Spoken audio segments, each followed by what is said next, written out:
Hey, look at these guys. I remember these guys. It's a long time, man. How are you? I'm good. How are you? Good to see you. Thanks, man.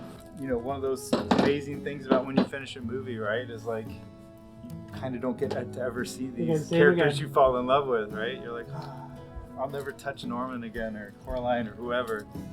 Well, and they're back. They're here, man.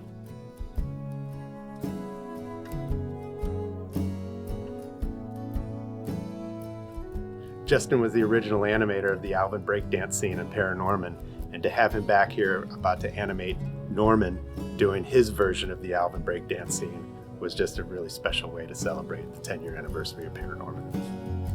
When I joined ParaNorman, you set me loose on the test unit.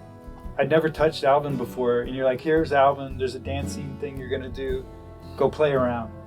And then you guys are like, okay, we like this, we like that. Yeah. And we're gonna put this and then this, and you cut it all into the edit. And when you brought me into edit, I got to see all of them together, and it was like, holy crap, that's amazing.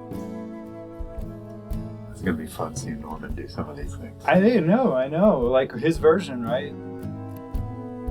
The process of creating this piece was, you know, me throwing a bunch of dances out there. So this is like a really great way to mine a piece of acting. So I did about 10 different dances before we kind of hodgepodge the one that became the Norman zombie dance.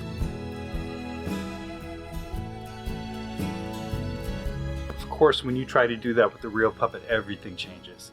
So improvisation is a huge part of what we do. And you know, you adjust and make it cooler and take what you want and push the timing here or there. And that's where we're going next.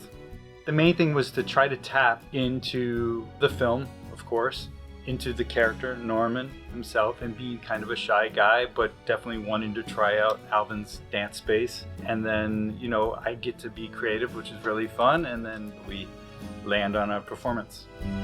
Last night I did the block, first basically going in and creating the poses, the timing, and the performance basically of what the character is, but on a low frame rate. Very, very important part of the process, because basically not only do you familiarize yourself with how this character is moving, and I'm familiar with Norman because I worked with him a long time ago, but there's still limits that each character has that you have to basically improvise as you're creating an animation. Coming back to Norman 10 years later, when I knew the time had come and passed, that I would never touch that puppet again, was incredibly special, let alone to animate him.